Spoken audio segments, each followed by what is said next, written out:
Maayong buntag, mga kauturan. Maayong aga, mga kauturan. Magandang umaga sa lahat. Pleasant morning, everyone. Mga kauturan, ako gali si Otod Nyo Baby and Bitario. Kaya ako naman si Major Herdan. At ako naman si Elizabeth Juanico. And I am Sunny Luca Tuban. Mga kauturan, subo nga aga, aton pag-istoryahan ang three angels messages or ang tatlo kaminsahisang mga anghel. Mga kauturan, may ideya bala kamo kung ano ang ginatawag na anghel? Sa inyo nga paghuna-huna, mga kauturan, may ideya kamo kung para sa inyo anong isa ka anghel? Para sa akon, may pakpak na siya. Para sa ako naman niya, ang anghel, mga alagad na siya sa Diyos. Yes. Our guardian Ikaw, angel. Sunny Lu. For me, it's our guardian angel. Okay, mga kauturan, according gali sa Bible, the word angel derives from the Greek word angelos, meaning messenger. So, mga kauturan, ang ginatawag gali nga anghel, isa ka messenger sang Diyos. It is used in the Bible to denote God's attendance, with angels often depicted as being guardians of humans, an idea found in ancient Asian cultures as well. So, mga kauturan, inyo makita sa picture o sa presentation nga ang ginatawag nga anghel, may pakpak gid man siya gali, no? Makita naton dira sa presentation. So, magasugod kita sa pagbasa sang unang nga mensahe sang isa ka anghel nga makita naton sa Revelation 14:7. Siling diri sang first angel. So, sa English word, hambal diri sang isa ka angel, saying with a loud voice, "Fear God and give glory to Him, for the hour of His judgment is come, and worship Him that made heaven and earth and the sea and the fountains of waters." So, sa inyo kauturan, pwede nyo da mabasa ang iyang Tagalog version para sa aton man kauturan nga nagalantaw dira nga hindi ka itsindi sang mga English nga lingwahe. At sinasabi niya ng malakas na tinig, matakot kayo sa Diyos at magbigay kaluwalhatian sa Kanya, sapagkat dumating ang panahon ng Kanyang paghatol at pagsisamba kayo sa gumawa ng langit at ng lupa at dagat na mabukal ng tubig. Okay, ga-agree ko nga we should worship or give glory to God, no? Kaya according diri gani sa Genesis 1:1, in the beginning God created the heaven and the earth. So si God gid man ang nagtugas sang heaven and earth. Next. Utod sa nilo, pwede mo mabasa ang ikaduha nga mensahe sang ikaduha nga anghel sa Revelation 14:8. In Revelation 14:8 says that, and there followed another angel saying, Babylon is fallen, that great city, because she made all nations drink of the wine of the wrath of her fornication. Okay, Utod may joy, pwede mo mabasa ang iyang Filipino version. At ang iba, ang pangalawang anghel ay sumunod na nagsasabi, Naguho ang dakilang Babylon, na siyang nagpainom sa lahat na bansa ng alak na kagalitan ng kaniyang pakikiapid. Okay, mga kauturan, so sa akong research, no, nakita ko diri nga ang word nga fornication, ang meaning sinagali is those having a sexual intercourse sa mga unmarried pa. Amo na siya gali ang fornication or ang pakikiapid. So, mga kauturan, may ideya ka mo bala kung ano ang ginatawag nga Babylon? Kag ano ay ang itsura sini? Kay diba, according sa Revelation 14, it says, that great city. So, nagawander man ka mo bala mga kauturan kung ano ini katahon? Kasi hindi ta makita na, pero daw paano kung ano kung kanang. Nag-describe man siya sa Bible nga, ano na gali na say sa Revelation 14 nga, ano na, ang Babylon is a great city. So, okay mga kauturan, the great city of Babylon. So, makita ninyo sa picture o sa presentation, no, kung ano katahom ang Babylon. So, nakita nyo da mga kauturan, ano ang mahambal nyo sa picture, sa iyang itsura? Ako niya ang mahambal ko, party gid siya gali kataas, kag do kadako gid siya nga city. Ang building. Ang una. Infrastructure. So, lain din man nila ang building sa una, no? Daw ka bakod. Do ka spiral ang hiyang shape. So, utod, Elizabeth, pwede mo mabasa kung ano ang description sa City of Babylon. Fall of Babylon, the fall of Babylon, Cyrus the Great defeating the Babylonian army, Mizotan, by John Martin, 1831. Okay, so, tsakto, no? Nga si Cyrus the Great gali ang nagpa-fall sa Babylon kay according sa Revelation 14:8, no, Babylon is fallen. So ang amo na gali katahong city na guba na destroyed din siya gali, no, the Great din sa kopya siguro, no. So another third angel saying naman. So utod sa nilo pwede mo mabasa ang English nga version sa Revelation 14:9-10. Sa third angel. And the third angel followed them, saying with a loud voice, If any man worship the beast and his image, and receive his mark in his forehead or in his head, the same shall drink of the wine of the wrath of God, which is poured out without mixture into the cup of his indignation. And he shall be terminated with fire and brimstone in the presence of the holy angels, in the presence of the Lamb. Pag sa Filipino nga version naman, Otod Elizabeth, pwede mo mabasa ang Filipino nga version sa Revelation 14:9-10. Nagsasabi dito, at ang ibang anghel, ang pangatlo ay sumunod sa kanila, na nagsasabi ng malakas na tinig, kung ang sinuman ay sumasamba sa hayop at sa kanyang larawan at tumatanggap ng tanda sa kanyang noo o sa kanyang kamay ay iinom din naman siya ng alak ng kagalitan ng Diyos, na naghandang walang halo sa inuman ng kanyang kagalitan at siya'y pahirapan ng apoy at asupre sa harapan ng mga banal na anghel at sa harapan ng kordero.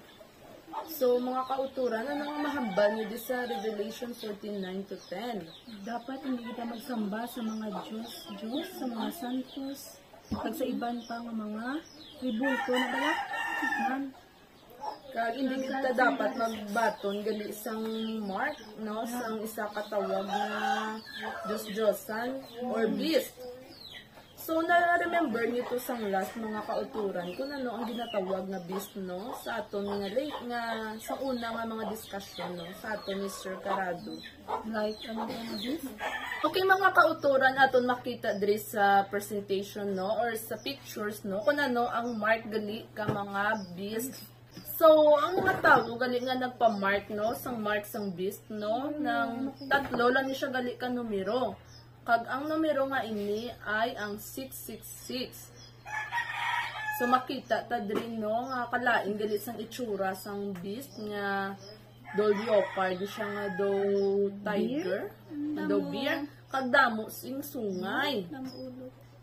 So kautod sa nilo pwede mo mabasa ang description sang what is the Bible says about the symbol of the beast. So in Revelation 13, verse 1, it says that it was like a leopard, with feet like the feet of bear, and had a mouth like a lion. This beast was given the power to persecute the saints, to speak blasphemies against God and those residing in heaven, and to rule over the kindreds and tongues and nations for 42 months. Okay, so mga kauturan, ano bala ang mensahe sa aton sa mga tatlo ka anghel, no, in general, no? What is the message of Revelation 14? So, utod major, pwede mo mabasa kung ano ang mensahe sa aton sang tatlo ka anghel. So, three angels' message. This remnant announces the arrival of the judgment car to claim salvation through Christ and heralds the approach of his second advent. This proclamation is symbolized by the three angels of Revelation 14.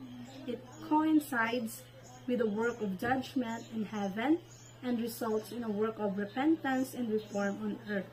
Okay, so mga kauturan ng mensahe galit sa aton sang tatlo ka angels no nga Christ is coming, did no nga lapit na siya mag-abot kag maghatol or judge na siya. So mga kauturan, gapati kamo balas ang ginatawag na angels or our guardian angels? Yes, of course. Basi may i-share kamo da mga kauturan nga mabasa sang aton nga mga kapwa Filipino nga ma-inspired man sila bala nga magpati nga tuod gid man gali nga may anghel or angel. So may i-share kamo da nga once in your life nga do may problems kamo kun sa diin gin-save kamo sang inyo nga guardian angels.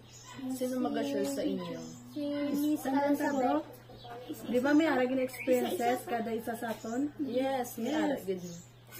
Okay, gapati gid ko bala mga kauturan sang ginatawag nga anghel no or angels no kay once in my life na experience ko man na kung sa diin nga nagpasalamat gid ko nga basi tungod to sa akon nga guardian angel amo to nga na save kami kay gabi man to siya mga kauturan. Sa fiesta sa Morsha, December 8 to ata. Tapos, duwa kami sa miga ko, nagainom kami sa concert ni Bamboo. So, that time, mga 4 a.m. na, nag-decide kami nga magpauli na kami nga duwa. So, pag abot namon sa paradahan sang tricycle sang Pandano, nakita namon nga wala naggali sang tricycle nga gadi pasahi. So, nag-worried kami kung ano sakyan namon pauli, kay duwa na lang kami puros padaan bayi. So, may duwa ka lalaki nga naghagad sa amon, nga masabay kami kuno sa iya, ako par, tapos damo man sang pasahero nga idulong, so mga 12 kami siguro. So, nag-decide na lang kami nga duwa sa miga ko nga magupod na lang. So, pagupod namon, sa unahan nang sila galiya sa Morsha, nalaog to tanan ang 10 ka mga tawo. So, ang nabiling galiya, ako na lang kag-amiga ko. So, layo pa ang Pandanon. Damo palabyan nga mga kagubatan, mga kakampuhan nga wala sa mga suga, kaya hindi patuyaan ay uso ang ginatawag na street light. So, duwa kami sang akon nga amiga. Samtangga sakay kami sa tricycle, nagakurog ko, kasi syempre doon nakulbaan ko nga na-feel ko mo nga do something strange nga do kalaway na giniya.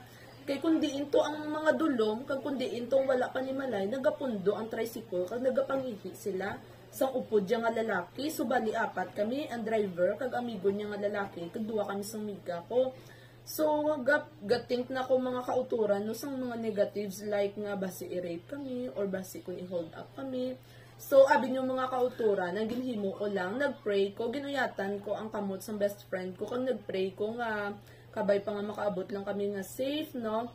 So, doon na-remember ko nga may nagpungko something sa amon motor nga wala ko man nakita kung sino. Pero batcha ko gid nga basi guardian angel man gid no nga nag-guide sa amon. Kay nakibot ko nga wala na sila nagapundo-pundo sa mga dulong. Kag dulong man kami nila diretso sa amon man nga balay na safe. So, amo to mga kauturan, nagapasalamat gid ko no nga ang prayer gali isa gid na siya ka powerful nga tools or mahimo tabala para ma-save ta. So, ikaw naman, may joy, ano ang ma-share mo nga mga experience sa life mo kung sa diin na feel mo nga may guardian angel ka din man. So, based on my experience, nang one time, nang halin ko sa balay, syempre may klase. So, dali-dali ko kay basi late na ko sa akon nga first period. So, drive ko motor, syempre disig-dasig ako padalagan. And then, one time nga pag-abot sa likuan, sigdasig na bay, gustong gulpi ko nagpundo kay may ido nga na tabok. So bali ang ido nga nagtabok, nabungguan ko siya. So gapasalamat gid ko nga waay ko gasgas, waay ko mga balda nga ano agum sa akon mga lawas bala. So dara ko nga time nga gapati nga may guardian angel man gid gali nga tungod sa didto nga natabok. Daw dako gin pasalamat ko sa Ginoo nga gin ano ako, guide ako kag sa guardian angel man. Syempre. So, Amen. Ikaw naman no, to Elizabeth, mga jutay lang nga ma-share mo, no? Sige, Ari. Ako naman yung nga i-share sa inyo. It's nang about sa akon nga pagpuli sa balay. Di syempre, layo amon balay sa Negros Oriental. Kag ng akon kwarta is wala ka bo 200. Mga 160 I think. So, halin di sa Morsha, maplite pa ko 30, then jeep to Bacolod, malin pa ko 20. So, tigay sa sipa, ay sa ano ya, sa series, mabayad pa ko 149. Kaya mo na nga, nang hambal gid ko nga mapuli ko ni guro or hindi. So gadwa-duwa ko to nga hindi utani mapuli. So kaso kay daw may nag-anoblas ako nga mapuli gid ko sa balay. Kay may need ko nga kwaon. Kag amo to nagpuli lang ko bisan akong kwarta, mga kalabot lang gid pliti. So thank God nga may katupad gid ko nga lalaki nga daw may asawa na siya nang nang may family naman sa kag namangkot sa sakon nga taga diin ko kuno naghambal mo ko siya nga taga Sikatuna ko. So amo na nga hambalya ako lang mapliti sa imo ga damo mo to nga hamba ko no may mahatag may nag-provide gid ang Ginoo nga para nga akon kwarta blaw iba ka lang to na kun snack kag may mapliti lang sa akon. So nagpasalamat gid ko dako sa iya kag amo na mga akon nga na experience that time. Kag ikaw naman sa Nilo, anong imo nga Experience ko naman, last month lang then pakadto ko na sa Sipa. That time, first time ko to makadala, simple nga motor. Especially na madrive sa highway, ged. Sa main road, ged siya. So, kay that time, manghod ko hindi maka-school to nag-persigigid ko nga makadto sa school kadamo ka activities nga hilimukon with my groupmates.